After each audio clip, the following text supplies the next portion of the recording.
From Chicago streets to the court's beat, South Scott Dan on the podcast seat. Bulls breaking news, talking stats and views. Every player, every play, we never lose. Horns over hoops, we're the Bulls troop.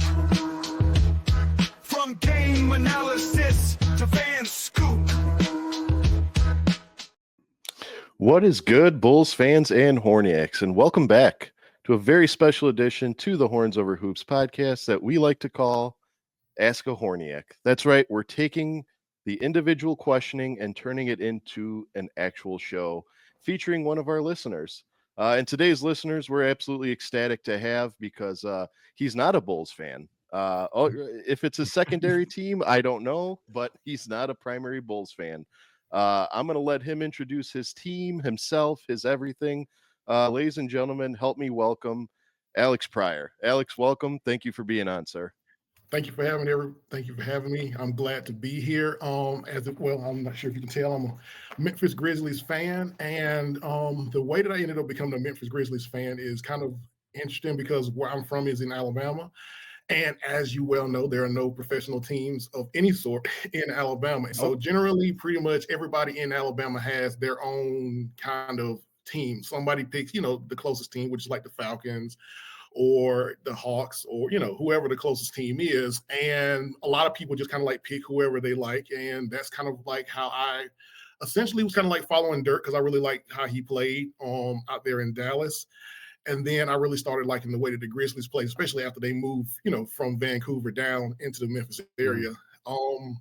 Actually, an interesting thing about the Grizzlies is they used to play in the pyramid, but it had like terrible acoustics and stuff. And now that is I feel like, if I'm not mistaken, the biggest Bass Pro Shop ever. So you're going to drive, like you're driving through Memphis, and there's a pyramid with a huge Bass Pro Shop emblem on the side of it. So it's really interesting to see. It has like a freestanding elevator, like alligators and stuff in like little lakes and stuff. So it's, an interesting thing.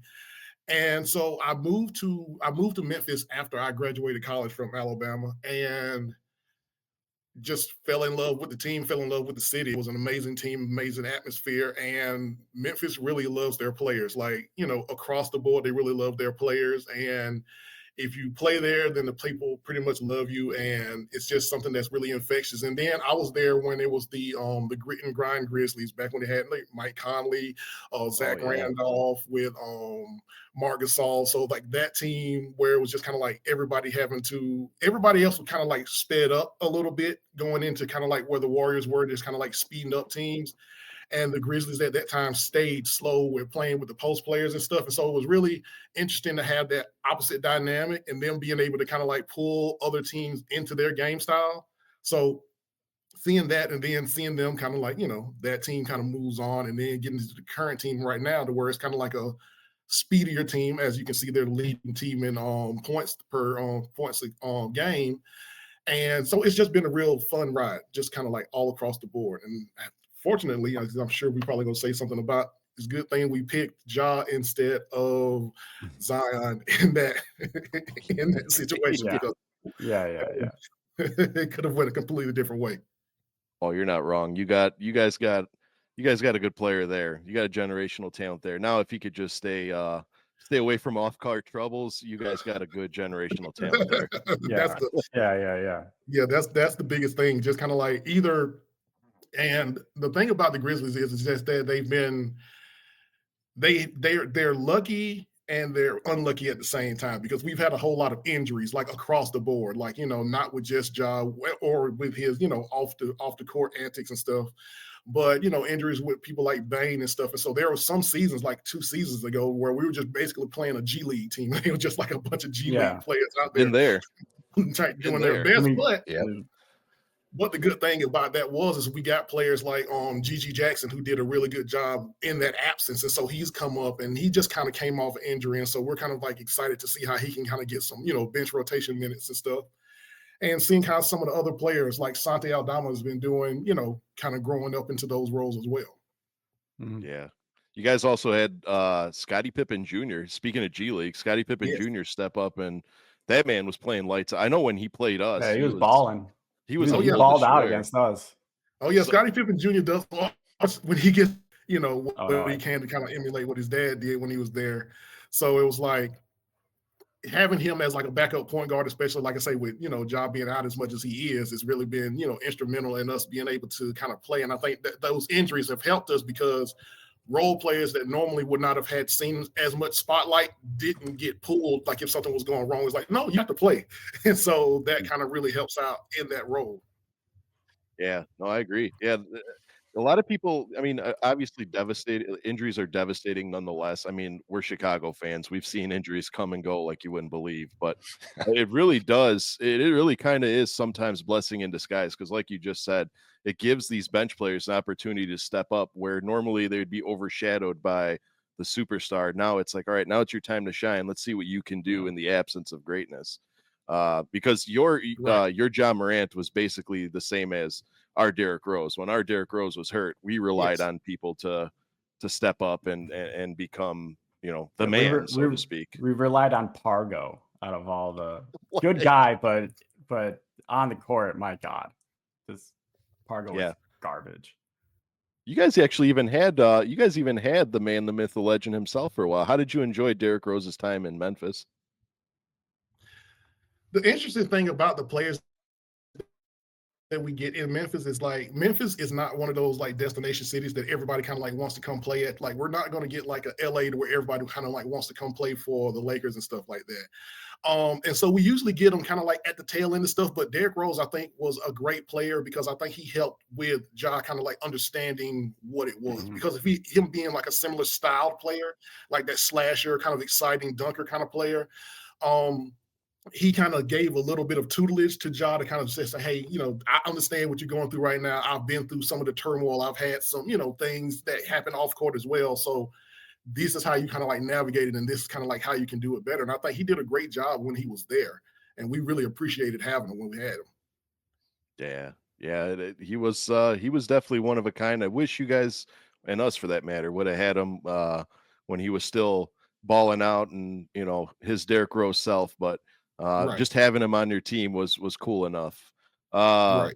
I'm going to turn it over to Scott now because obviously we've all known each other, except you knew Scott a little bit more than we knew you. So I'm going to give you an opportunity to speak about how you know Scott, and then I'll give Scott the floor to kind of pick your brain a little bit. So whenever you're ready, how do you know the world famous Scotty B? Well, Scott's an awesome person that I met through mutual friends. Like some of our mutual friends had we were really big fans of this book series when we were younger. I still a fan of it. Is the Animorph book series, and so we kind of met up. Okay. Then shared common interests and everything, and then just kind of like figured out, so we still like some of the same sports and things like that. And so that we met a couple of times, and so it's been a good time. Yeah. Scotty B, pick away, Scotty B. Yeah. Hey, Alex. So we really haven't been able to watch many Grizzlies games. Right. But Zach Edey, I'm we live in Big Ten territory, so I got to see him play all through college. How has he been doing? Because I saw him in the Rising Stars Challenge, and he seemed to be doing pretty good.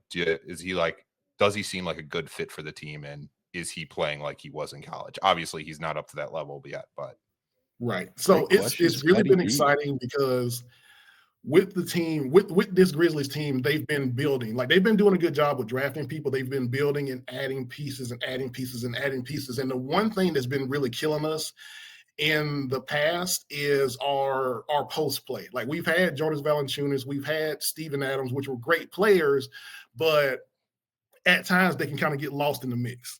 And so, when we're playing against better teams, such as the Lakers when they had Rui, or when they have when they had AD, it was kind of like a hard thing for us to deal with. Like our post players could not deal with it. Like we could, score on the outside like with Bane and Ja, but having Edey in there as a post presence has been tremendous because he's been able to. He's actually leading our team in rebounds as of right now. So he's been doing a great job. He hasn't started all the games, but he's been doing good. And I think his attitude is one of the things that we really love too, because he's just kind of like, I'm not taking no stuff off nobody. So it's just like, he's coming in. He's coming in with heart, and he's coming in and playing good. And like you said, like he's had a pretty good showing. Both him and Jalen Wells have been really great this year so far as with us as rookies. Both of those made the Rising Stars team, and they're actually the team that they're on is going to actually end up playing tonight in the All-Star game, All-Star tournament. Yeah. You gonna be watching? Yes.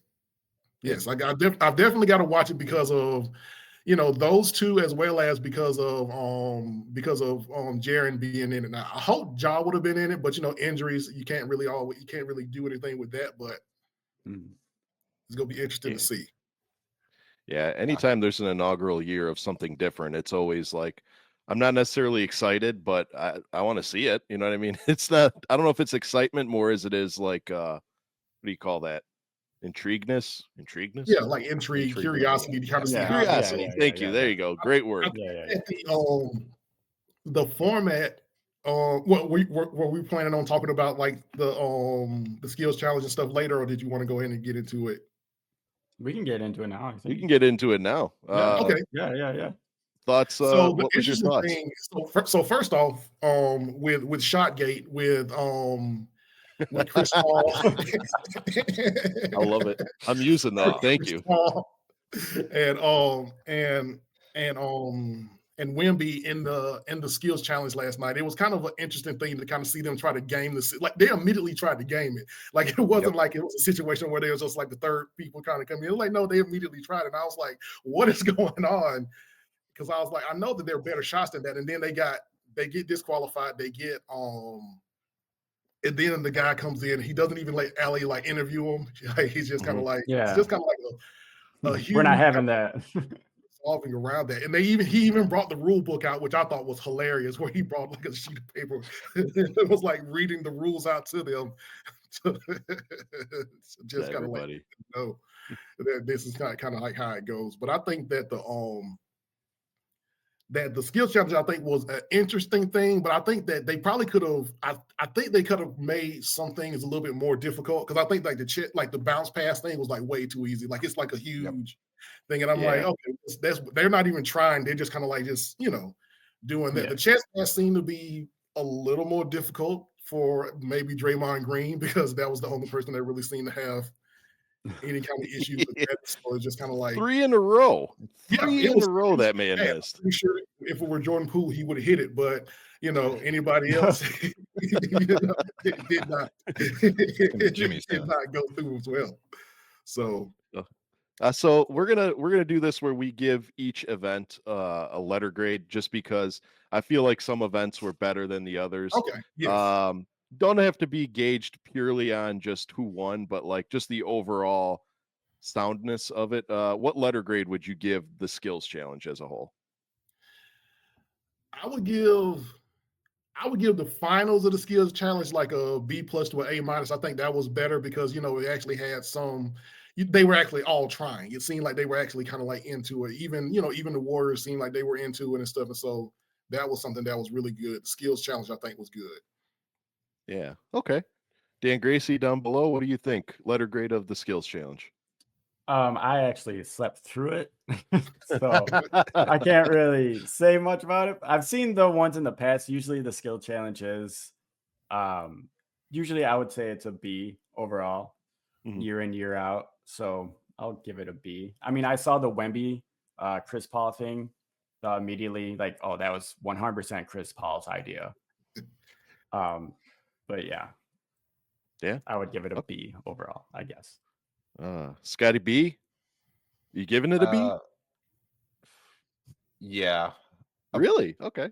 What upsets me about the skills competition, it used to be where you had to make your shot. Like you stayed there until you made your shot. And I don't know when they changed that, and I don't like that. Yes. No, they don't do it anymore? No, you get three. You get 3 balls per spot. Yeah, that's why they ended up trying to shoot it so fast, because they were just like, they were just like, I saw Wemby just chucking things up, and I'm just like, what is he doing? Yeah, it's at that point, it's not skills, it's just who can run the fastest. Yeah. So I don't know. It's fine. B-. Like they really tried the finals which really brought it up. Say the same thing about the dunk contest. It was terrible until the finals. Yeah. I'm gonna go solid C plus. I haven't really been watching the skills challenge. I haven't watched a single skills challenge since Derrick Rose won it. So that was what, 2009. So we're talking almost a while 60. ago. So 16 years I haven't watched a skills. It's because it never really piqued my interest. But I like what the Spurs tried to do. I mean, trying to beat the system. You just go and you just randomly chuck it away. You're eventually going to move on. They had a fast time.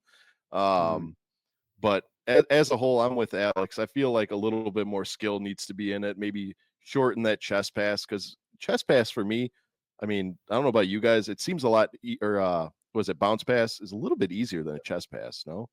Yeah. But they give you the bigger one for the easy one and the smaller one for the hard. I mean, I don't know. That's just me. I did like the finals. I was actually gunning for Evan Mobley and Donovan Mitchell to win it, and they did. I honestly did not like Draymond, but I was a big fan of Moses Moody. I was surprised that his choice to be in the skills competition. I felt like they could have done, if they would have just picked Steph, they would have been like a much better, a much better situation. Yeah, like it could have been like a Kayvon Looney and Steph, and you know what I mean, something like that. But overall, C plus, not bad. I mean, it definitely sparked that interest to where I might watch next year, just because it looked okay. It looked okay. I wonder are you guys going to see any like definitive rule changes? Do you think, like after that shot gate? I love that word. I'm gonna borrow that. Do you see any like definitive rule changes taking place next year? I mean, I think you should be able to, you should have to make your shot. These are professional athletes. Yeah. You should have to make your challenge. Shot. Yeah. So that's the only rule I would change. Even if it wasn't a situation where you had to make your shots, like just because I feel like it was previously either they had to make it or it was like a time penalty for something like that. So I feel like, okay, so even if they don't disqualify you, just make it a time penalty to where it still disqualifies you, but it's just like you're just not, DQ'd on it. Just like, no, you're just going to add 3 or 4 seconds for every missed shot. So it's like, I like it. Yeah. Even like, okay, you get 3 chances. If you miss them all, it's a 5-second penalty. If you miss 2, it's 3. You miss 1, it's 1. You know what I mean? And so on and so forth. I like that idea. That's great going forward. That's solid idea. Scott, how can they improve the skills challenge? I do think they should go back to having to make your shot. And I also felt like the teams used to be like 3 players. And are you talking about shooting stars? Maybe that's what I was thinking. They got rid of the shooting stars for some reason. I love the shooting stars. That was maybe great. That's what I was thinking of. Was that the one? That was the one where they had the WNBA player in it, the current player and then a retired. Yeah, it was WNBA current and then legend. Okay, yeah. I don't know why they got rid of that. Yeah, that was fun. Yeah, that would have been. Yeah. Did you ever watch any of those, Alex? The shooting stars? Yeah, I think that was a good one because I mean, if we're going to go spectacle with the All-Star break, then you might as well go actual full spectacle and just kind of like, like you say, you got the WNBA player, but the WNBA is kind of doing their own thing right now with the Unrivaled League, which is kind of actually one of the things that I would like to see in the thing is just to kind of like have the one-on-one tournament. Although I'm trying to figure out how they would incentivize anybody to do it in the same way, because I think that would be the hardest thing to kind of get everybody incentivized to want to do it. But I think like that one-on-one tournament, and it's just kind of like gives everybody a chance to showcase who is actually the best individual player. Because I mean, you can hide in a team, like, okay, I'm gonna run off this screen, or I'm gonna kind of slide here. But it's like, no, if the ball is in your hand, can you beat this individual that's in front of you? Yeah. Someone actually interviewed Anthony Edwards and asked him about it, just because they were talking about that Unrivaled one-on-one, which was great, by the way. If you guys did not watch it, you try to find it. It was so good. But he said if they asked him like who would win a one-on-one tournament, immediately Kevin Durant. Oh yeah, that guy does not miss from anywhere. Yeah, for sure. That's what he said.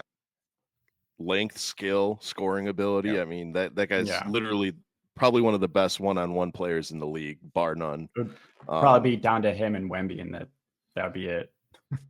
Yeah, it'd be fun. I think I would love to watch that. So that Unrivaled thing was awesome. So my question to all three of you guys is this, because obviously you guys just heard the last time I watched one of these things was in 2009. It used to be an individual event where it was individual players, and they turned it into a team event. When do you think that started, and how do you feel about it? Would you rather see individuality again, or would you like this team relay style?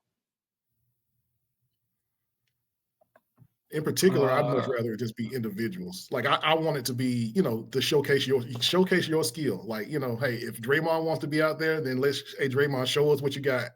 Let's see, what you could do, because true enough, you can have, like the relay race on it or whatever, which I guess is trying to bring more stars in. They probably want more faces as much as they can. But I think that having the individuals do it themselves kind of gives you a more accurate view as to what the individuals look like in those situations. I like that answer. That's a good answer. Yeah. Dan Gracie? I agree with everything Alex just said. No, I do think it should go back to the solo, just because that way, like Alex said, it shows that particular player's like skill challenge. Like, Yeah. I know Draymond isn't that good at like everything that the skills challenge has to offer, but I mean, if you're gonna step and be in it, then show us how skillful you are. Exactly. Scotty B? Yeah, I would say do individuals, but if you're gonna do a team, make it bigger. Do it at least 3 players. Mhm. That way you're not just one person's gonna just run through it and the other person doesn't really have to try. Like, make sure you all work together, because I know years before they had like a team of like 3 rookies. And I think this year they did too. They had the first 2 picks together.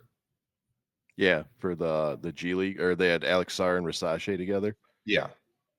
So make it, if you're doing teams, make it a little bit bigger. Just some more people in it too. Did you see Alex Sarr miss a dunk in the skills challenge? put on his best Patrick Williams face and missed a dunk. I was like, I mean, are you kidding me? Is that the guy that's on the Wizards? No, Alex, not Alex, Rasace. Yeah. He's on the. It was Rasace's on the Hawks. Oh, yeah. Sarr's on the Wizards. Sarr's on the Wizards. Okay. Rasace, number 1 overall pick. Side note: Alex Sarr is going to show why he should have been number 1 overall. I'm just going to throw it out there. Sorry. I'm saying Castle's kind of showed why he should be number 1, if anybody. Dude, Castle's been a stud lately. I really like Stephen Castle. I can't wait to get to the dunk contest, because that's when you're going to see the wrath of Sal Bass come out. But I was, aside from Matas, I was rooting for Stephen Castle. Skills challenge, honestly, I wouldn't mind if it went back to individual person, because like skills challenge used to always just attract like the guards, the point guard, the speedy guys, and I was always a very big fan of the guard position. I know the year that Derrick Rose won it, I mean, I think he leaps and bounds past everybody. It definitely showed the separation of his skill from everyone else. And I feel like when you do it as a team, one person can make or break the team, but I don't know, as an individual performance, I would just rather see it one person, and bring back the shooting stars. That was awesome. Do you guys remember what you had to do for the shooting stars? You had to hit like a layup, free throw, 3 in like half court, right? Yep. Yeah. You guys all had to hit one, or the first person to hit it, you guys move on. It was entertaining. It was fast paced. I loved it. The second, while we're covering this All-Star Saturday, so to speak, the second competition was a fan favorite of mine. I always used to love the 3-point over the other 3 events, just because I was a big 3-point fan. Alex, I'm going to turn this question to you first. What were your thoughts on the 3-point competition? Give me a letter grade, anything you'd do different, and anything that stuck out. The thing that stuck out to me for this year's 3-point competition was just kind of like, it seemed like they weren't as accurate in previous years. Like in previous years, it seemed like they made a lot more shots. Like it was getting, because like there were a couple of them, like there was like 14-6, like 14, 2 16s, 18. It was really, really rough in the beginning there. Like they would maybe like hit like 1 or 2 shots off of each rack. Fortunately, some of them had the starry ball to where they could at least get those 3 points back off of it. Well, 6 points if you hit both of them. But I don't think I saw anyone hit both of the starry balls. But overall, it was just kind of like fizzled out, and I felt like it was an omen when we were kind of watching when we was watching the skills competition, and Mitchell wasn't really not Mitchell, but Dame wasn't really hitting earlier, and so it just kind of like seems like, all right, this is not gonna go well. Yeah, Hopefully, he wanted to get a three-peat, but it just didn't. It didn't. Didn't pan out for the man. Overall letter grade, what would you say? I'd say it's like about a B, because it really was not that exciting, because it was just like Harrow was doing a great job. Now, Buddy Hield came in and did a great job as well. So at the end of it turned out pretty good. But at first, because there was so many misses, it was looking rough. It was rough. Yeah, absolutely. Yeah. Dan, did you wake up for that, or did you just see who won? So I woke up and I saw Matt McClung dunking over a cart. So that's when I woke up. But I am upset with the 3-point contest because I hate Tyler Hero. Okay. I can agree with that. I thought that either Dame or Buddy Hield was gonna take it. So when I saw that Hero won, I was a little mad. Yeah, I know you got a little bit of rooting interest because you've always been a Dame fan ever since he was in Portland, and now that he's in our neighbor to the north, the Bucks, and your dad happens to be a big Bucks fan. You guys even have season tickets to the Bucks. I would figure that he'd be the guy you were rooting for. So yeah. And then overall letter grade, I know you didn't watch it, but just based on, I mean, if it was basically the same thing as last year. Yeah, if it's anything like last year, I would say it's probably, I would give it a solid B plus. Okay, solid. Scotty B, thoughts on the 3? Oh, it's trash. Okay, all right. Elude. Like Alex said, half the players couldn't hit more than like 6 shots. It was terrible. Buddy Hield went off, and other than that, it was bad. Like, I don't understand why no one could hit anything. It might be those like blue balls that they started using. Oh yeah. That it just seemed like same thing in the dunk contest. It's like the play, it wasn't like bouncing right, or wasn't like, it was harder to hold or something, but I don't know. It was not good. No one could hit anything. I do like that, like, high level players do participate in it, but it's just, I don't understand why no one could hit anything this time. And it didn't seem like it was that intense other than the finals. The finals was good. If you had to give a letter grade overall, what would you give it? C plus. Okay. Solid. Okay, that's not bad. It really wasn't that like competitive, other than like the finals, because he had to make those 5 shots in a row, and then he missed that one with his like the second shot left, and then it was over. Yeah. But other than that, it was like 13 or 14 was the cutoff, and I think they get a max of like 35. That's pretty terrible. Yeah. I mean, from the start, it was just, it looked like it was going to be doomed from the start. Cam Johnson laid a goose egg.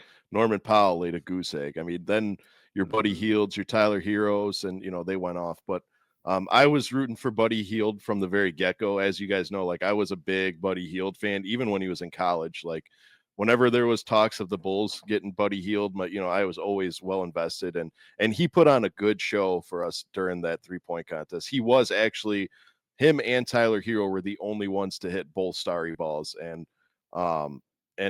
Buddy Hield racked up a 31-point, what was it, first round. So I felt like he was the only one that actually made that 3-point competition have a little bit of life in it. Him and Hero. I'm not a fan of Hero, man. I think he's a douche. He just gives off those vibes of just like, I want to punch him. Yeah. Definitely. He's been hanging out with Jimmy for too long. He's the 90s movie show villain, from the kids. They have all the resources and everything like that. That's who that's who he is. Yeah. He's like that kid, and like you said, he's that kid in school who's like his dad's rich, he's got all the money, and he's making fun of all the that's perfect. Spot on. Who's that fucking kid? Like, okay, I'm gonna go a little nerdy, but who's that kid from Harry Potter that like no one likes? Oh, Draco Malfoy? Yes. Malfoy, yeah. Malfoy with darker hair. That's perfect. That's perfect. If I had to grade the 3-point contest based on the final round, I'll give it an A, because that was intense. Both of them got off to a little bit of a slow start. Buddy Hield missed his entire first rack, which came back to bite him in the ass. But that first round, A. I mean, I think that had everything. It had speed. It had like speed. It had like emotion. It had everything. But from the first round back, I would say that was a very C to D performance in that first round. So combining the two, I'd give it a B minus, just because it did spark that enthusiasm. It did make me want to continue watching. I mean, the skills challenge, after I saw Wemby and Chris Paul just kind of like lob passes up, I'm like, if this is what it's going to be, I'm walking away. Like, there's no point of watching this. But the 3-point contest definitely did its job, brought the stars in, brought a little bit of competitiveness. I really like it. And when did they start? I know I'm showing my age a little bit here, but when did they start like changing everything up? Rack of money balls, starry balls. Like, I'm used to 90s style where you had 5 racks, 4 balls, 1 money ball. Like 3-4 years ago, I think. I don't know. Yeah. Because I fell off from watching. I think it's like a year-to-year thing that they just kind of have been, it seems like they've just been experimenting a lot, trying to figure out what they could do. Yeah. I mean, I'm not opposed to it. I mean, here's the thing, like, as Alex knows, and I'm sure you guys know too, the league is trying to solve the mystery that is, how can we fix the 3-point shot, because it's either becoming too easy or people are trying to, are using them as a primary source of offense. So having that starry ball there from a little bit further range, I think it'd be great for the league, because now it just shows, hey, we can move this 3-point line a few feet back and people are still going to be able to hit them. So I did like that. The rack of money balls, it didn't matter, dude. There was you guys saw it yesterday. There were some people that hit an entire rack of their like opposite end rack, but then when it came to their money ball, their bread and butter, where they should have made it, they like bricked all of them. Like, so it was like it didn't even matter. I feel like that almost happens like every year, or at least it happens to someone. Yeah. I feel like that's just like a hubris thing. It's just kind of like, so, oh yeah, this is my spot, so I'm gonna put the money balls here. And so it's just like, nope, you're not gonna hit those out. Yeah, no, I agree. Gentlemen, I'm gonna try to contain myself here, but I'm gonna get fired up, because the third and final competition that was a waste of my time was the NBA slam dunk competition. Now, as you all know, the dunk contest has been getting a reputation of becoming very lackluster, very poor quality, and between dunkers and the actual event itself. So, Alex, I'm going to ask you the same question as I did the 3-point competition. Thoughts on the contest, what we could do different, overall letter grade, and I'm going to throw in were you happy with who won?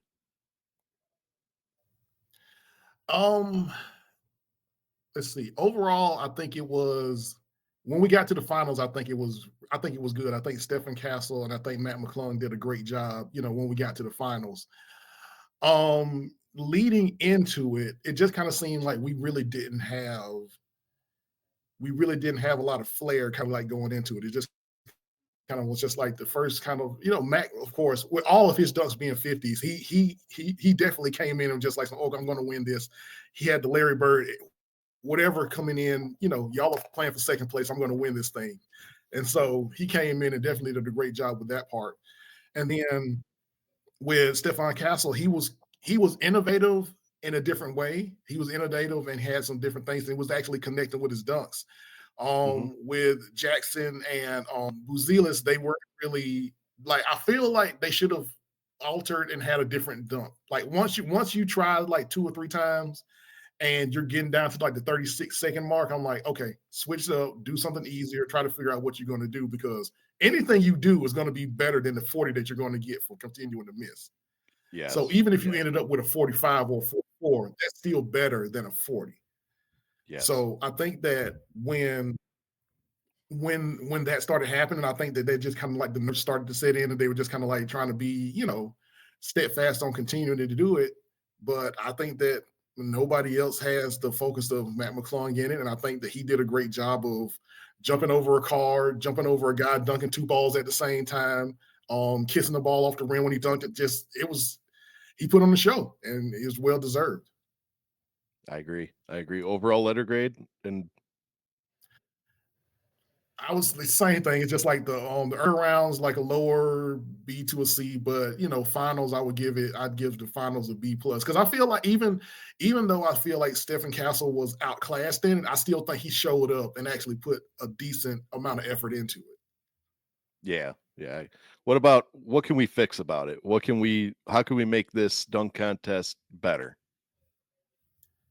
The way to make the dunk contest better is to put the best dunkers in it. And I think Ja put out a tweet after it saying, or X or whatever it's called nowadays, after it saying that, he wanted to kind of like start dunking again if he can see like how this goes. And I think that Giannis kind of like reposted it and said he wanted to participate if Ja was participating. So if we can get those stars that actually are in the NBA, that are actually stars that do this, Yep. I think that would be great to see. But until we can do that, then I think that the interest still won't be that great. And how long is Matt McClung going to actually even want to continue to participate in it? Right on. Yeah, I know that everyone said that since he captured the three-peat, he's now one of the. I mean, him and Nate Robinson alone are the only players to ever win it 3 times in a row. What more does he have to do? So I know the NBA has got to be getting a little bit nervous, because if he retires and he steps away from the dunk contest, it'll just go to shambles, because he is the only reason why people are watching, more or less, at this point. So very good point. So yeah, now they're going to be looking to secondary options. Like, do we need to see what we can do to get some superstars in here? Is it time that we up the bag a little bit for the first place victory? I mean, they're going to have to pull something out of their rear ends, just because, like we said earlier, the dunk contest has been on a sharp decline ever since the glory days of the Vince Carters, the Jay Rich. You know what I mean? So if they don't do something, they might as well just cancel it. You know what I mean? Dan Gracie. Hi. You woke up just in time for the dunk contest. So yeah. Now we can get your involved and in-depth analysis. Yeah. So thoughts on the dunk, everything I asked Alex, thoughts, letter grade, what you would do different, and favorite dunk of the night. So I turned on the dunk contest, and then I went into Reddit and just started watching the U.S. hockey fights against Canada. So no, I did see that shit. They're pretty fucking awesome. But the dunk contest, I would give it like, I don't know, I would probably say like C plus. Okay. Just because, I mean, it hasn't been good since Zach and Aaron Gordon in like 2012, I think that was. I think it was like maybe 2016, 2015. I feel like it was further than that. I don't know. So yeah, they need to switch it up, like you said. Like if they don't change something, then they probably should just get rid of it. I did see that after Matt McClung won, Ja tweeted that Mac is making him feel like he should dunk again. And then I saw that Giannis replied to that saying, like, if you do it, then I'll do it. And I think if Giannis and Ja do it, then more stars will do it. And that will, like, it needs more actual stars. It doesn't need just Matt McClung and everyone else, Yeah. So they need to switch something up here. And then favorite dunk of the night. My favorite dunk of the night was either Castle's 360 that he did. Thank you. Like the behind the back 360. That was sick. I wish he finished with the opposite arm. He did. No, he went behind his back and dunked it with this arm. Oh, If he went okay. behind his back and dunked it with the opposite arm, that would have been sicker. Okay. And then Matt McClung's dunk over the car. I thought that was one of the sickest dunks for a dunk contest. It was way better than Blake Griffin's. Like, he actually dunked over like the actual car, not just the hood. So kudos to Matt McClung for that. Do you remember one of my favorite dunkers and big men of all time, Sean Kemp? So they're interviewing Sean Kemp about Blake Griffin. So Blake Griffin he was the first player to ever bring a car into the stadium, and jump over a car. And of course they were drawing a lot of player comparisons to Sean Kemp, that Blake Griffin are the kind of the similar player there. Alex, do you remember Sean Kemp playing? Oh yes, Sean Kemp, Rain Man. He was the reason I wore number 40 when I was playing basketball in high school, because he was that awesome to dunk on people. Between him and Gary Payton on the same team with the Sonics. Yes, sir. Perfect. Yes, sir. I love it. That was an excellent thing.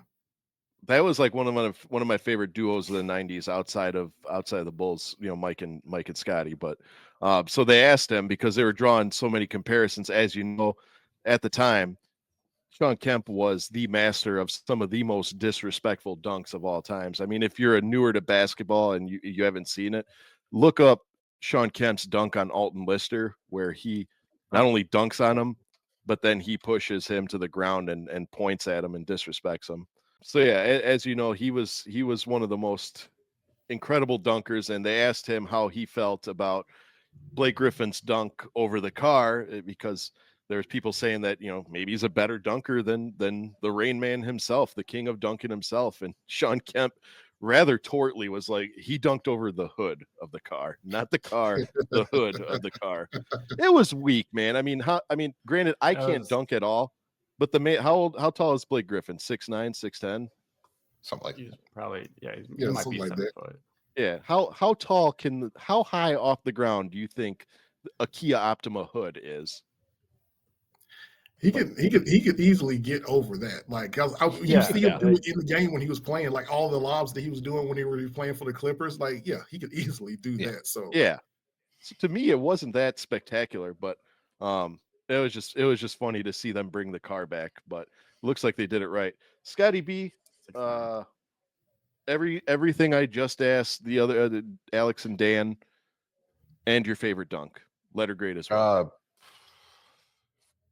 The first round, awful.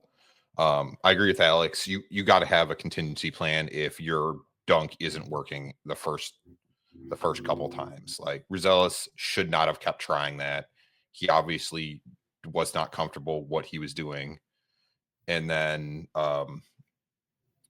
Jackson Jr., his first round, he just did a basic dunk just to try to get points. And at that point, it's like, why are they even here? Castle did put on a show, but really the dunk contest has turned into what props can I jump over? Just because everything has been done. It's been going on for 40 years, 30, 40 years. So long. So everything's basically been done. You can't, there's not much you can really do. I do agree, to fix it, you need stars in it, and Ja, I think, is starting the movement. He actually tweeted after Giannis retweeted him, asking Aaron Gordon and Zach LaVine if they want to do next year's. So if those four are in it, I think it'd be a good fun contest. Yeah. If you get a Zach LaVine, Aaron Gordon, Ja, and Mac McClung in there, Giannis.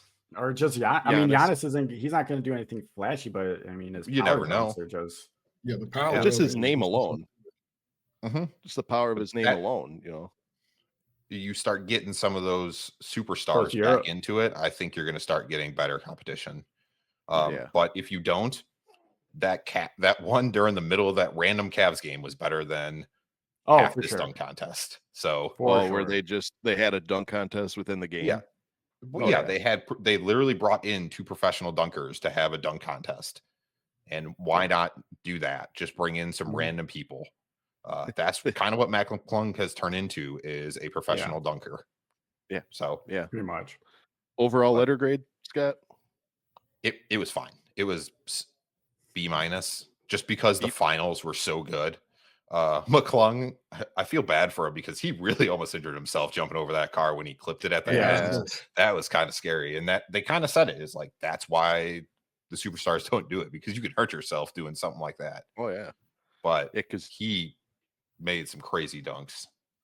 What was your favorite dunk of the night? I think the 2-ball dunk. The 2-ball one? Was really? I like that the was a sick 2-ball one too. That was a sick one too. It reminded me of McGee, but McGee's version of it, like way back in the day, was so dumb because he just palmed 2 balls. Like, but you're huge. Of course you can palm balls and just dunk, and you're so lanky. All he did was palm balls, doom doom, and that was it. Like, JaVale McGee, get the fuck out of here. But he had to bring the ball, and you're big. But he actually had to bring the balls to the rim. That guy basically posted that ball up almost over the net. All McClung had to do was push it in. You're just a McClung hater because he had bro.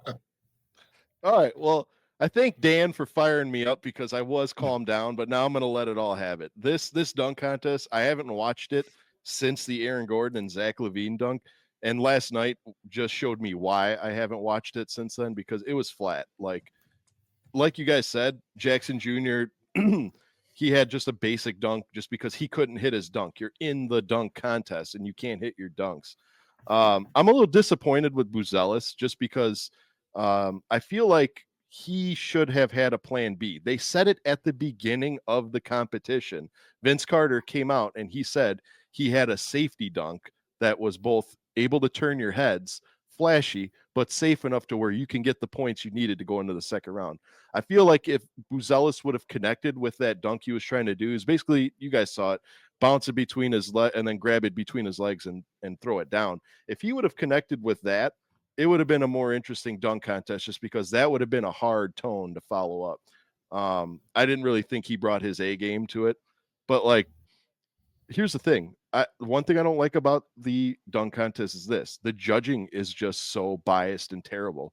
Mac McClung could have literally just done a generic ass dunk and he would have gotten a 50 because it's Mac McClung.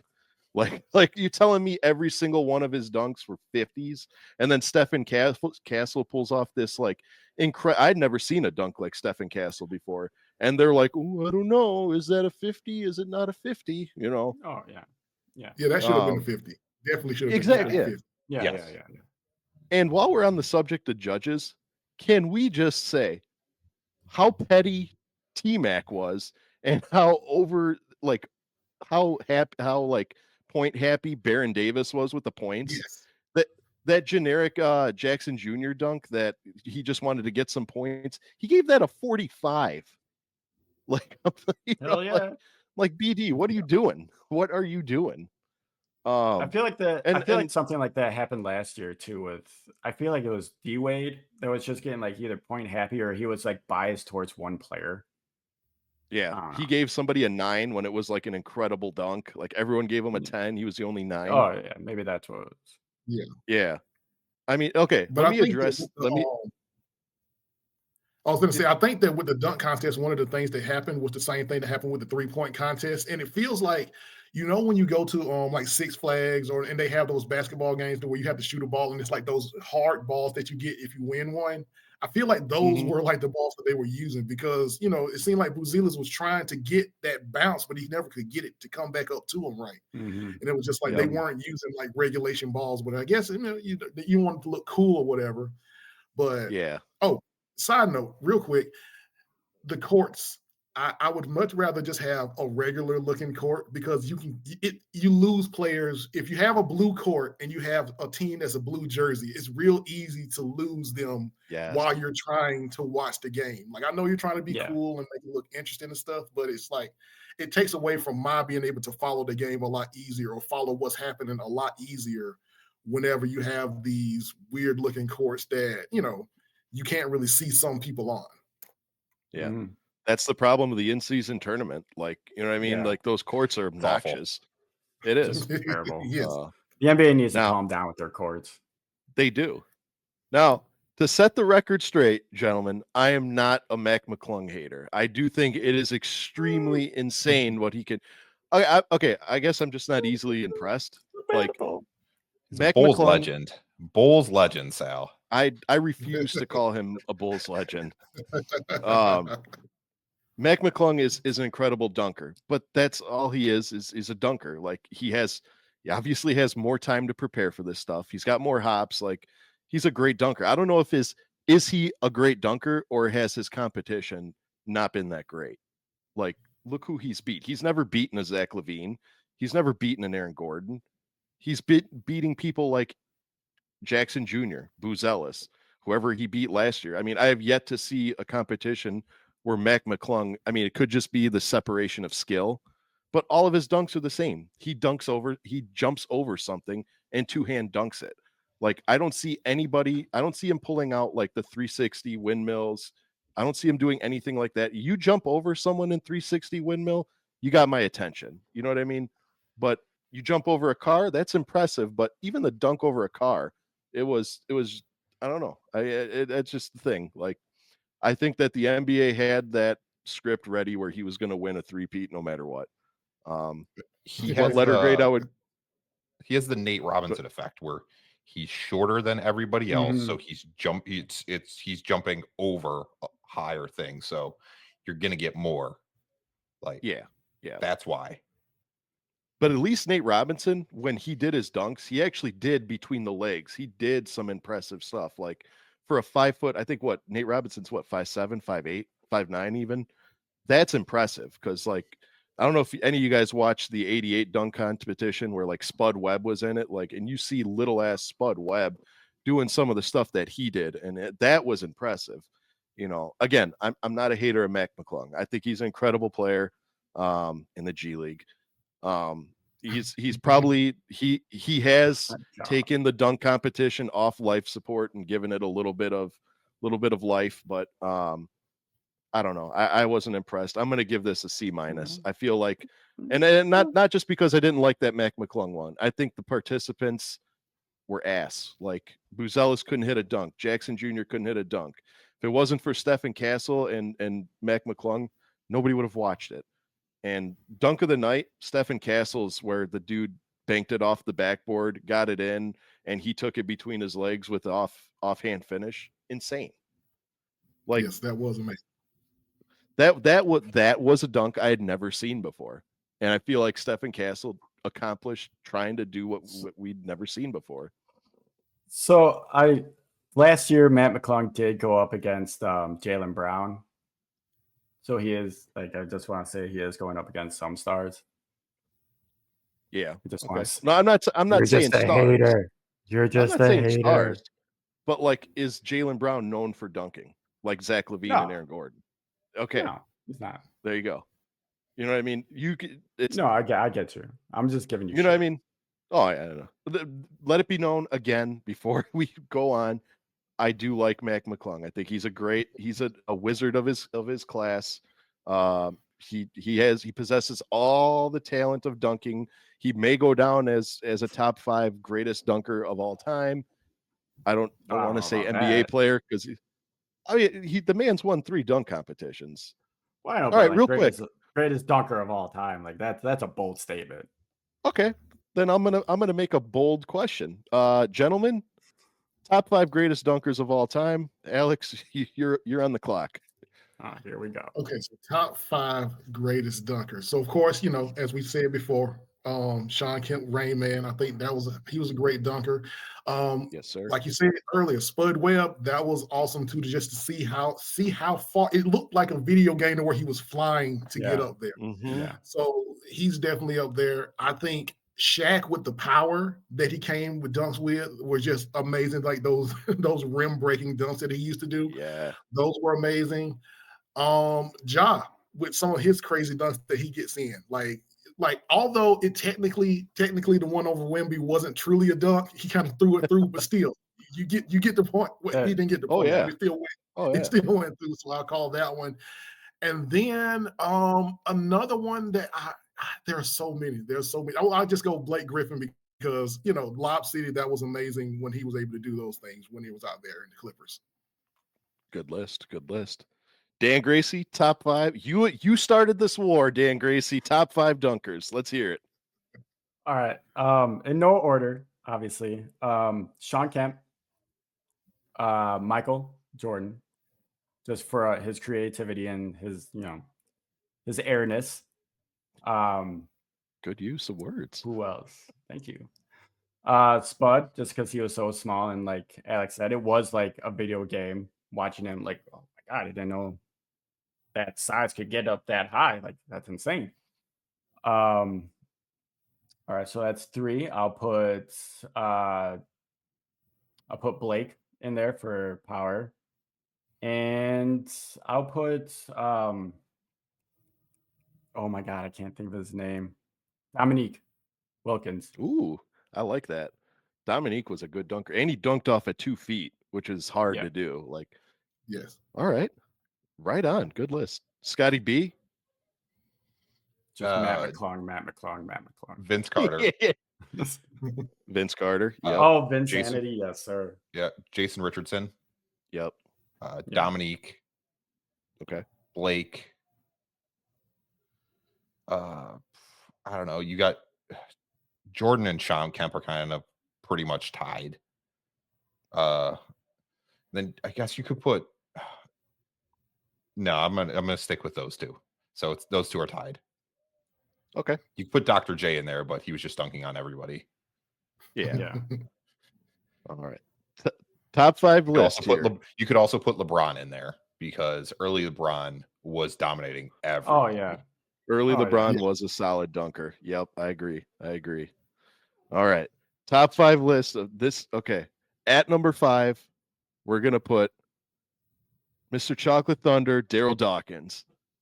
Have you seen some of that man's dunks? That man was breaking backboards for recreation to the point where the commissioner had to call him and say, you break one more backboard, you will be paying for it. And then they said in an interview, they're like, that was the last backboard I ever dunked. That was the last backboard I ever broke. I didn't break any more after that. Number 4, I'll have to put Zach LaVine. Man, that dude could fly from the free throw line and do 360. Insanity. Number 3, Jason Richardson. Insane dunking ability. Number 2, I'm going to go ahead and already throw it down to probably either MJ, just because the guy could float in the air, literally fly. What am I in? I lost track. Number 1 already? Yeah, number 1. Number 1, greatest dunker of all time. You saw him host the event yesterday. Vinsanity, dude. Yeah. Vinsanity is the poster child for dunking. He's the only player I've ever seen where his dunk is like, how do you call it? Personified. You know what I mean? Vince is probably the greatest dunker of all time. I mean, just the honey dip one. Yeah. Mm-hmm. Oh my god. Yeah. Speaking of that dunk, I think it's an indicative of how rough it's been for the dunk contest for the long time, because whenever they're showing the highlights of it, it's just like, highlights dunk contest, go straight back to Vince Carter. It's just like, where are the recent people? Like, where are the recent highlights at? It's like none of them. It's like, nope, straight back to Vince Carter, straight back to the older ones. Yep. Yeah. Okay. So maybe Mac McClung isn't top 5. I'll put him 6. Okay. So to answer your question, he's not top 5. I put him top 6. Okay. Yeah. But to me, there's no saving the dunk contest. Eventually, it's gonna have the same result. You can have like superstars in it for 2-3 years, and then it's just gonna taper off again. Because, like I said in the last cast, nobody is going. And Mac McClung basically demonstrated that on national TV. The risk of injury is just not worth losing your contract. Like you probably know, what is Ja making? Just salary. Right off the top of my head, I can't name it right off the top of my head, but it will be a substantial loss. If he were. We're already talking about him being out right now because of his leg, but like different injuries that's kind of can come along with that or whatnot. But I would say the counter to that could be just let's not jump over cars, just kind of like just yes. creative in the dunk that you do. Like, I think that's where I think that McClung is great with his spectacle of what he's doing, like those kinds of crazy things that he's trying to do. But if you come up with just a dunk that you can do, even with the Stephen Castle one, it wasn't something that was just outrageous. It was simply him catching it, the 360 and dunking it. But the creativity is what's lacking. Yes. Like, it's the creativity that's needed. Yeah. Thank you. That was the nail right on the head. Creativity is lacking. Everything is jumping over something. It's ridiculous. And like I said, all these players are making multiple millions of dollars, but for a player like Mac McClung, who spends 80 to 90% of his professional time in the G League, his contract isn't as high as a John Morant, as a No. Giannis. So that man has a little bit more leeway. If he gets hurt, he gets hurt. But so I saw that he made more money last night winning the dunk contest than his entire NBA career, which I thought was insane. That's the players you're going to get. You're going to get your G League players. Like Scott said last episode, it's going to be hard to attract big name players. And okay, let's say you get a Ja, you get a Giannis, you get all these stars that want to dunk. Do you think the creativity is going to be there, or do you think they're going to do some health safety dunks where they're just powerful dunks, but there's minimal risk of injury? You know what I mean? So you'll probably get the participants, but like Alex kind of alluded to, he's like, there ain't going to be nobody jumping over any cars. There's definitely not going to be any teammates holding a ball. You know what I mean? It's going to be just single flashy dunks. That's it. So, well, that was All-Star Weekend in a nutshell. We still have the game today at the time that this recording is going to release. We will have not watched the All-Star game yet. Reactions of that to follow. But before we move on, Scotty B, you had some questions for our co-host. I did have a couple more questions for you. Go ahead. It's been a couple years, but Dillon Brooks, what was like in Grizzly fandom? I don't know how close you are to it being in Georgia, but what was how did everybody like feel about Dillon? Because he was their second best player at a certain point, and then his antics kind of got out of control. So the thing with Dillon Brooks is he's one of those players that if you're like, he's one of those players that are kind of like Draymond, where it's like when he's on your team, you love him because he can kind of like set fire to a team and kind of get things going. But if you're playing against him, you dislike him. You can't stand him and everything like that. And even in that, and so what we were talking about the other years where we had those injuries, like he was a big part of us actually staying okay. He was, like you said, like one of the second best players that we had on the team, and he was consistent. But the problem with him is it's just kind of like, I feel like he took heat check shots when he didn't have to. Like he would kind of like come down, jack up a three, and it'd be like, hey man, you didn't have to do that. We got other players. We could have done other things, or there is nobody up under the rim, like nobody that'll get it. Now, I think that he was good for us, and like the Grizzlies fandom really likes him. We still really like him, even though when we go play the Rockets now, which is kind of like, oh, the Steven Adams is over there, Dillon Brooks is over there, so it's still kind of like a fun little added rivalry in that area. So we really liked him, but at the same time, I felt like he also got to be the scapegoat of that team when Ja was out because of his antics and stuff like that. It's just like, no, it's Ja's a grown man. He can make his own choices, and that's kind of where the anvil fell. And so sometimes pieces get sacrificed, and I think that's what happened. They shipped him out, but I think that he's actually doing better in Houston because I feel like he's realized, okay, I got to tone it down a little bit. I can still be myself, but I got to tone it down just a little bit because I want to be there and be able to still play. You're definitely not hearing as much about Dillon Brooks as you used to. So, right. No. That man was annoying. I used to hate Dillon Brooks, man. It's fun. It's hilarious to see him in his antics. He's gonna do the Dennis Rodman kind of just pester you, just continually pester you until you get mad. And so, but I'll give you a comparable player. We had him. Was it last year? Last year, Pat Bev. Yes, he was a player that when he's on your team, you love Pat Bev. Pat Bev is like, he gets in your skin. He gets you pissed off. second Pat Bev leaves our team, I'm like, I can't believe I like that guy. That guy's an absolute jerk, like terrible player. Yeah. So Right. I feel what you mean with that.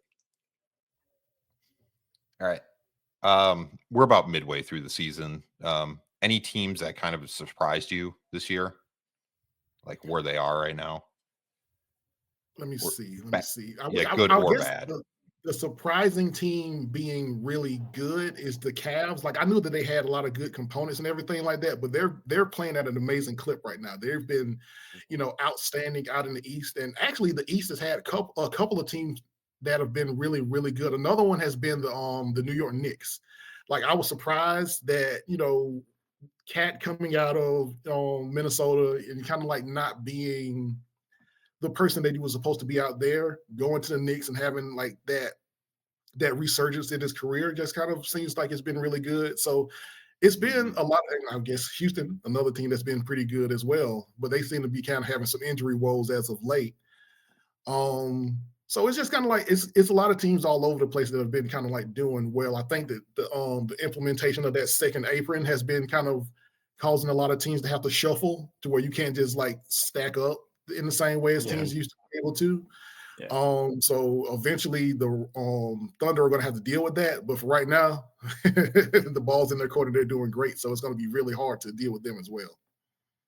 Yeah. I never understood that Julius Randle Cat trade until now, halfway through the season. I'm like, okay, they made the right move getting rid of Randle and bringing in Yeah, Cat. absolutely. So, yes. yeah. Going off that, who do you have in the finals then? Since we're kind of halfway, you've seen the Cavs take a massive step. You've kind of see a step back from Denver a bit.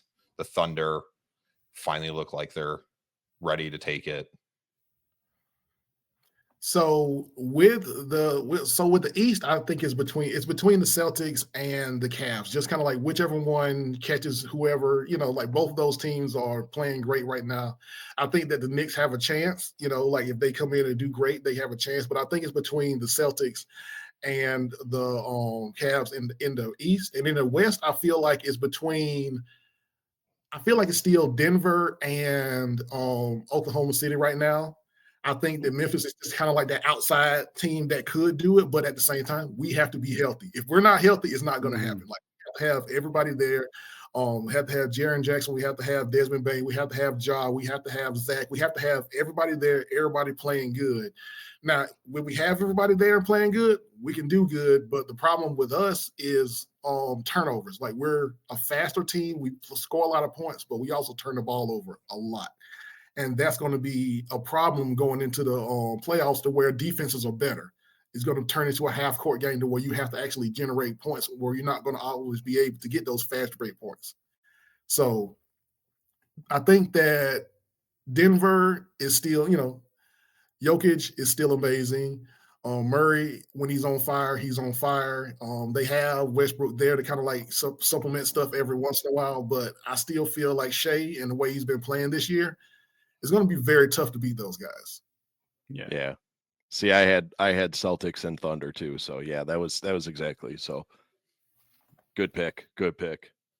Yeah. Shout out to your Grizzlies. There's 2 in the West right now. Shout out. Yes. I did not know that. Yeah. Yeah. I didn't know That that. surprised me. They're pretty high up there, but yeah. Mm-hmm. All right. This is question kind of going. It's a move away from NBA, but what Auburn did to Alabama, do you think that's just kind of payback for what Alabama's been doing to them in football? Okay, repeat the question. I started laughing in the middle of it. What Auburn did yesterday to Alabama? Do you kind of feel like that was just payback for how bad they've been beaten in football for so many years?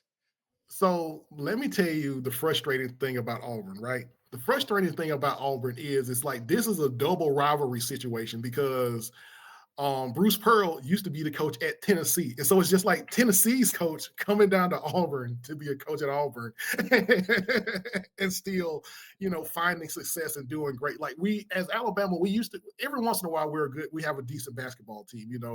We had a couple of teams back in the day where we had Collins Sexton and stuff, so where they were good. And so every once in a while we were good, but now with Nate Oates, we've been able to bring in really great teams. We made it to the Final Four last year, and it's just frustrating just because Auburn is just like, oh no, we're gonna just build an amazing team full of players that can do all kinds of things and stuff. And so it was really frustrating, especially for them to go into Coleman Coliseum yesterday and have this. They started off 9-0. Like it was just like ridiculous. Like they were hitting everything. And like they it's frustrating to kind of like have to deal with them. But I guess the positive and the negative thing is that we have been dominating them in football as of recent. So that's also been good too. I mean, historically and as of recent, but Roll Tide. Roll Tide. Roll Tide. I've always wanted to say that to an actual person from Alabama. Like, oh yeah, it means that much more. Oh yeah, it does. It's so funny because yesterday I was at my son's track meet, and like I have an Alabama it's like a hockey style jersey hoodie or whatever, and of course just the random Roll Tides, and we're over in the middle of Georgia, and so the random Roll Tides out of nowhere. It's always fun. Like that commercial where they just say Roll Tide, like the one where everybody's saying Roll Tide. That's like pretty much how it gets to be like when you're in the area. Like growing up, like I said, like we didn't have any pro teams there, so pretty much either your Alabama or your Auburn is like your big thing. And so I remember one year going into elementary school, and it's Iron Bowl weekend, Iron Bowl week, and then it's this big there's this big poster, well, not poster board, but like those big things that the football players run through, like that paper that the Oh football yeah. Oh yeah. Those big things were on the was on the gym wall, and it had like Alabama on one side in red and had Auburn on the other side in blue. And it's like everybody that came in, it's like, oh, you sign your name to which team was your favorite or whatever. So even from like when we're super little, it's still ingrained in everybody. As a matter of fact, I love it. Like one time they had the Iron Bowl on Black Friday, and they adjusted the time frame of the Iron Bowl. I mean, they adjusted the time frame of Black Friday sales. They made it an hour earlier just so everybody could get back home to watch the Iron Bowl. Smart. Yeah. And one side note is that I know when the Tiger Woods story broke, when the situation happened with him and his wife, and he was trying to leave in the car because it happened in the middle of the Iron Bowl. Like everybody in the state of Alabama was like, we don't care about Tiger Woods. Get him off of our screen right now because we got a game to watch. That's awesome. All right. Well, as we're winding down here to the end of the show, but since you are a guest on the Horns Over Hoops podcast, we cannot let any guest walk away without playing our favorite game, my favorite game, whatever, our favorite game, Horns or Thorns. For those of you who've never heard us play Horns or Thorns, it's a simple this or that situation where you say horns if you agree with the scenario or thorns if you disagree with the scenario. You can give a reasoning or if you want, or you could just rapid fire through them, completely your choice. Today's Horns or Thorns questions were written by me. There's some fun ones in here, including one in particular. I am absolutely anxious to see what you are going to say for it. So if you're ready, I'm ready. Gentlemen, are you ready? Ready. All right. Horns or Thorns questions number 1. The Memphis Grizzlies will make a Western Conference Finals appearance this year. I'm going to go horns with it. It's going to be an uphill battle, but I'm excited to see how they're going to do. Like if we stay healthy, we play well, limited turnovers, the sky's the limit for us. I love it. That's a good explanation too. Basically answers my next question. Next question. The Memphis Grizzlies will capture an NBA championship before the Chicago Bulls do. If we can keep this core together, if we can keep which is one of the things where the Marcus Smart trade came in. We traded off Marcus Smart and Jake LaRavia, and I think that was opening space to make sure that we kept Jaren Jackson Jr. in because he's our points. Baines our assist leader, so he's our points, steals, and blocks leader as of current this year. So we're going to need to keep him. So if we can keep that core between Ja, Bane, and Jaren, I think that we've got a chance. I think that we've got a chance to do it. But it's all about windows. Well. Like every team, like for some reason, we always run into windows of other teams being great. So when we had the grit and grind team, it was the window of the Warriors just kind of like waking up and everything. or normally it would be the Spurs that would put us out always. And that's what's been fun for us recently, just kind of stomping on the Spurs, just kind of like getting them back for that. So with this window, I think we can do it, but it's going to, like I say, it's going to take a lot of stuff going our way. Yeah. Well, not that we know firsthand or anything, but I don't see the Bulls making any change. Yeah, Grizzlies will definitely win one before the Bulls win another one. Yeah. Unless we get an anomaly, and even if we get an anomaly, it'll still take a few years to build off of that. It ain't happening. Yeah. Horns or Thorns question number 3. This ties back to what we were saying. As a whole, NBA All-Star Weekend this year was absolutely trash, and they need to do better next year. I would say, yeah. We need. I don't know where the final things that we've had have been turned out better than the previous rounds of it. But yeah, overall, it's not been what it could be. I feel like it could have been a whole lot better. We don't have a lot of stars for it to be an All-Star Weekend. It's not a lot of our actual stars. Love it.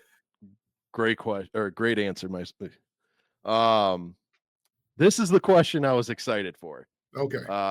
In this household, we are a big fan of this young man. So I have to ask you, Horns or Thorns, Yuki Kawamura is the future of that team, and they need to give that man more playing time. I'm so happy that you asked this question, because I was going to mention him because like when you see Yuki, you know it's a great day because we're blowing somebody out. Like we're blowing somebody out, and then Yuki gets to come in, and like when he comes in, like it's so fun because the whole arena just erupts when he gets a chance to come in and getting to see him. Like he's been doing pretty cool. He's been doing decently in the G League, playing for the hustle and stuff. And so that's been something that was fun to see whenever we get a chance to see him come out and, he gets an assist or he hits a shot or something like that. And it's just awesome. Because, he's 5'8", coming in and doing a great job whenever he gets a chance to. So it's always fun. So that's one of my favorite things to get a chance to see whenever he gets to. And then Ja really likes him a lot too.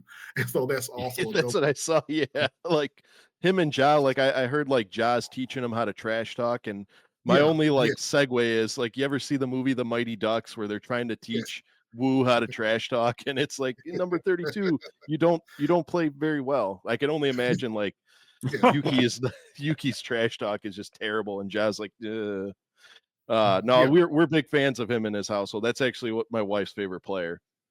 So it's awesome to get to see him play and stuff. So, because he does good, So it's really fun whenever we get a chance to see him. Whenever we get a Yuki sighting, that would be great if we could get a Yuki sighting in the NBA Finals. We're winning so good at the end that Yuki gets a chance to come in. So, dude, stay with me. Game 7, down by 2. Yuki comes in, step back over Luka, hits a 3, wins the championship for you guys. That would be perfect just to get just the dagger to put everybody to sleep. Then the next year he signs the Supermax, 5-year, $300 million. There you go. We had Jay Huff come in just kind of like out of nowhere this year, earned himself a contract. Like, because at first, we had a couple of injuries at front, and then Jay Huff came in playing lights out for a couple of games and earned himself a contract. So that's not, far-fetched. Yeah. Yeah, very true. Scottie Pippen, same thing. Yeah. Came in, balled out, got a contract. Actually, they moved. Derrick Rose actually said that he did not take he wanted to be waived to leave room for Scottie Pippen to get his contract. Correct me if I'm wrong, right? Yeah. Like Derrick Rose was such a great asset to us. Like we really, really appreciated having him on our team. Yeah, so did we. That's still a tender subject, man. And then still tender. Yeah. And then final question, most important question of them all, unbiased question, but Horns or Thorns, Michael Jordan is the true GOAT of the NBA and not LeBron James. I agree. I agree. Like, of course, I grew up in the 90s, and so, of course, Jordan's going to be, the main thing. Like, I had a Jordan jersey, and I had a Jordan, and my brother had a Pippen jersey, and the Jordan jersey I had was like way too big. I was like in like 5th or 6th grade, and I had something that I probably would wear nowadays, and so it was like a dress. I had to like tuck it in, but it was Jordan is one of those guys that the willpower comes in. It's just like, no, you're not going to win. You're not going to beat me, and I'm going to show you that. And you need that. And I think that a lot of teams, I think that that's where, if we're looking at even if we're looking at the all-star competition and the all-star games and stuff like that, to which they should go back to the old ones where you wear your own team jersey. That's what they need to. But yes.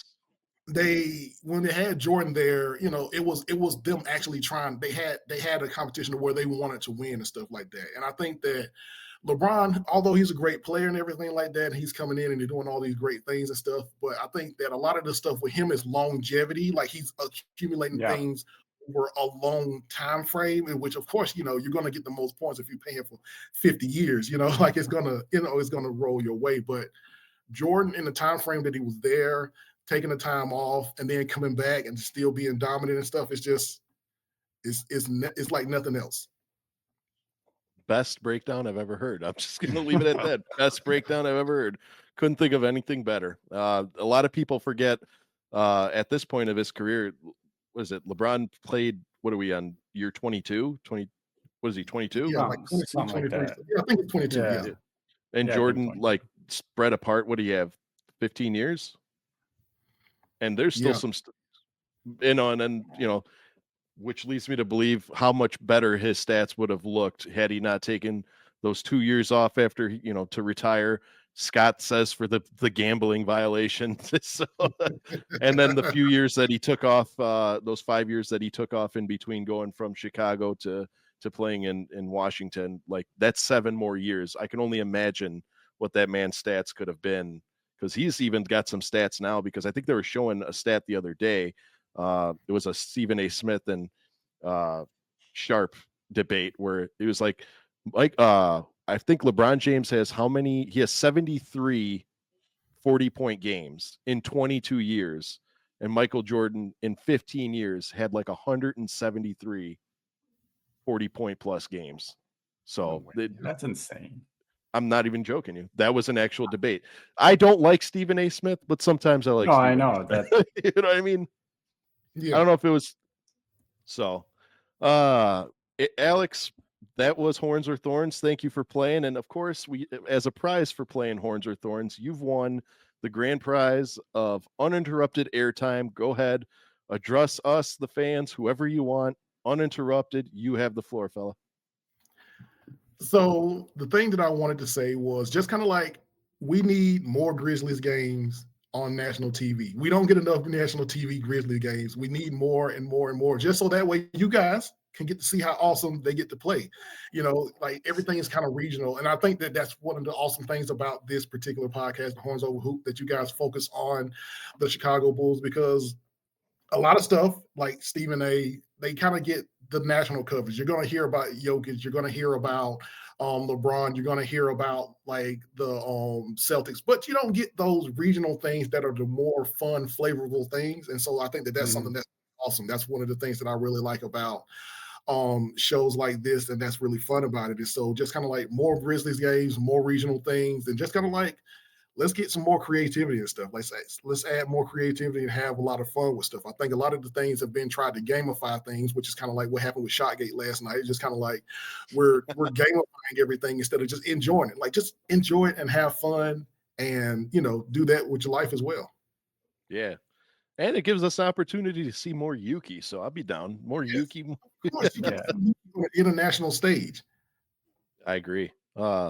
Well, Alex, thank you so much for joining us today. It's been an absolute pleasure. I mean, I felt like we've been talking 30 minutes, and it's actually been an hour and 30 minutes. So time just absolutely flew by. I admire your knowledge of the game. I appreciate your fandom, and I appreciate the Memphis Grizzlies. Those are one of the teams that I had a lot of respect for. So just to hear a fan's point of view from that team, it meant a lot to me. So thank you for joining us here. Where can we find you? Are you active on social? Where can our fans reach out to you at? I mean, I'm on social every now and again, but I'm not, nowhere near as much as I used to be or whatever. Like, you can find me, I'm at King of Tides on Twitter, X, whichever one you want to call it. But, I'm not nowhere near as active as I am with that. I'm kind of like trying to enjoy more things like in the moment, more so than being anything with socials. But that's about it. I greatly appreciate you guys having me on it. Like you said, it's been a great and fun time. Enjoyed myself being with you guys. Absolutely. Open invitation. Welcome back whenever. Yes, Hopefully we'll be seeing a Memphis Grizzlies Chicago Bulls NBA Finals in the near That would distant be awesome. future. That would be awesome. That'd be Definitely great. that one. Unless they actually fix the system and put you guys in the East where you belong, because we You know are what? further It will west than actually, you.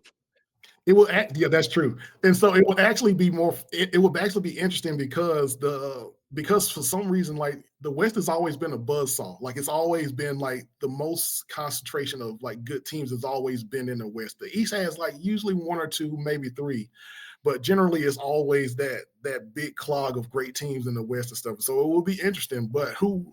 Well, the question would be, who would you send to the West then if we were going to the East? The answer to that question is simple. You added an expansion team of the Seattle Supersonics. Okay. Yeah, but then it would be, you'd have to add two because you'd have to. No. Okay, so I would do this. Yeah, because it's 30 teams right now. If you add one, You're it's probably going it's to add gone. Vegas and 31, Seattle, and then Yeah, you Vegas move and then Seattle, Memphis. and then Vegas, Seattle, move Memphis back to the East. Perfect. There we go. Perfect. Adam Silver, get on that. Bring my Sonics he's back. not. I He's told you not. last episode. I already got our Seattle Supersonics side podcast at the ready. Oh my god. Sonic Speed, Sonic Speed, and then our fan base we're going to be the Speediacs. We're the first I mean, the Supersonics WNBA is podcast. already expanding, so like, why not? Hand in hand with that.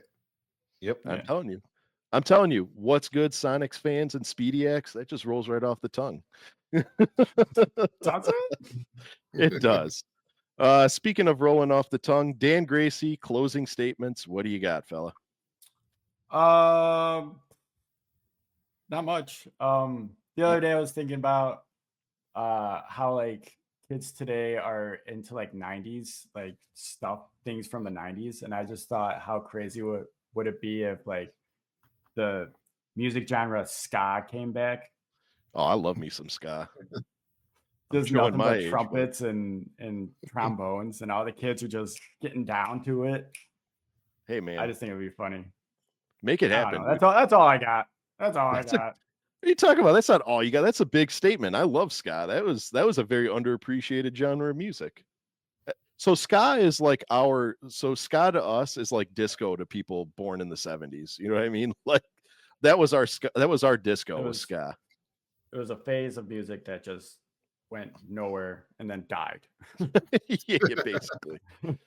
And speaking of ska, what are your closing statements? That was terrible. That was a reach. It wasn't. It was a reach. That was a grasp, not a reach. After watching the Rising Stars tournaments, I think this is the right move for the All-Star game. Like, we haven't watched it yet, but that was competitive. That was fun to watch. And if it's the same thing in the actual All-Star game, I think this is the right move. But yeah, we'll see. Yeah. Like I said earlier, I'm curious to see it. I don't know if I'm excited. I'll be excited next year if it goes all according to plan. If they actually show hard hustle and muscle, I'll be excited. So yeah, absolutely. They're doing something right. So about damn time. Jeez. It only took them forever. As for me, gentlemen, the only thing I have is my usual thank you for tuning in. Thank you to everyone who takes time out of their day to listen to our show. And I'm very happy to announce we're sitting on the cusp we're nearing that 1,000 subscriber threshold. And I know it was just last cast that I was reaching out to you guys and thanking you guys for our 500. And we're about to be thanking you for our 1,000 subscriber. It really means a lot to us that just in a couple weeks we managed to grow so much. Please do continue to interact with our shorts, listen to our podcast, show us our love. And we'll continue to reciprocate that love back onto you guys. Thank you so much for making us talking about sports a reality. We actually look forward to doing this all the time now. My life actually borderline revolves around this show now because of how much love we've been getting for it. Play my guest, the NBA player. Today's was a good one. Do you ever play those yet, Alex? It's on our YouTube page. It's our shorts. I feel like you'd be really good at these. I'm gonna have to cycle back on it. Definitely. Yeah. Like I've seen it a couple of times, but I'm definitely gonna have to cycle back on it a couple more times. I've tweaked it and I've made it a lot better. So yeah, I feel like you'd be really good at this game. So you can find them on YouTube Shorts and TikTok. I'm not good at Instagram, so I don't even bother. Like, I'm terrible at Instagram. I don't know. I'm not a what do you call it? What's the new generation? Gen Z? Whatever generation is better with social media. I'm not that. So, but all that being aside, thank you all for tuning in. We've reached the end of our show. And as always, we encourage our Bulls fans and our Grizzlies fans to see red, go Bulls. And I don't know what the Memphis Grizzlies say. We have see red. What do you guys have? Is it still grit and grind? It'll grit and grind, go Grizz. You know, we don't bluff. We got a couple of phrases. So whichever one, go Grizz is the most recognizable one, though. Perfect. In that case, we encourage everyone to see red, go Grizz, go Bulls, and go Memphis Grizzlies. Good night, everybody. Thank you for tuning in.